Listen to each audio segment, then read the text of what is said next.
नमस्ते दोस्तों, आज हम लोग पढ़ेंगे हिंदी व्याकरण में संज्ञा। देखिए यहाँ पे संज्ञा मतलब कितना, इसका परिभाषा कितना लंबा चौड़ा दिया हुआ है, जो कि समझना बहुत मुश्किल होता है और बहुत सारे बच्चों को इतना लंबा तो याद ही नहीं हो सकता। तो इसलिए आज हम लोग इसको संक्षेप में पढ़ेंगे। तो चलिए समय ना बर्बाद करते हुए हम लोग सीधा टॉपिक पे आते हैं। हमारा टॉपिक है आज का संज्ञा।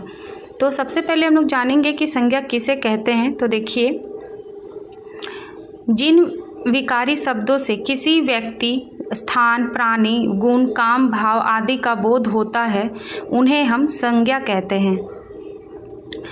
और इसके देखिए 5 भेद होते हैं: जातिवाचक संज्ञा, व्यक्तिवाचक संज्ञा, भाववाचक संज्ञा और समूहवाचक संज्ञा, और एक है द्रववाचक संज्ञा।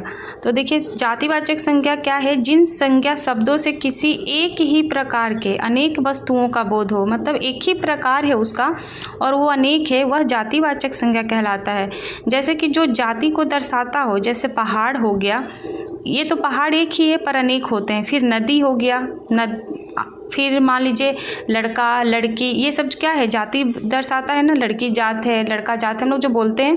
तो जो जाति को दर्शाता हो वह जातिवाचक संज्ञा कहलाता है।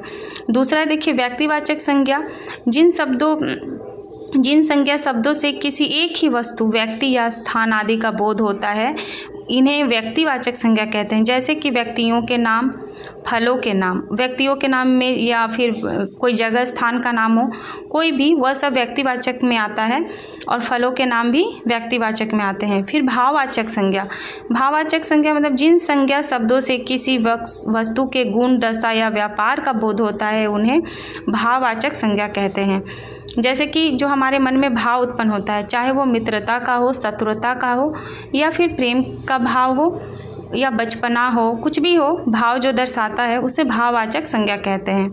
जैसे कि देख लीजिए जवानी, बचपन, बुढ़ापा इत्यादि।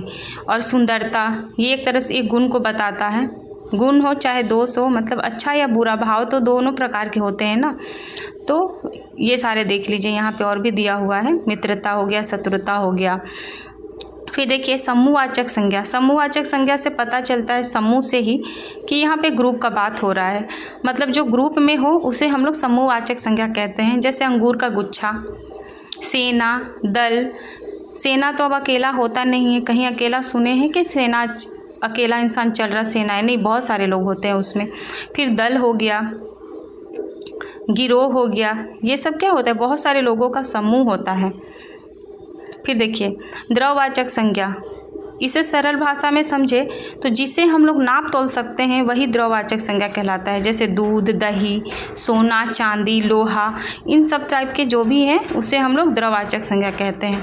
तो ये था आज का हमारा संज्ञा और उनके ये 5 भेद। अगर आप लोगों को कुछ सवाल पूछने हो इनमें से तो आप कमेंट बॉक्स में जाकर पूछ सकते हैं। ठीक है, थैंक यू।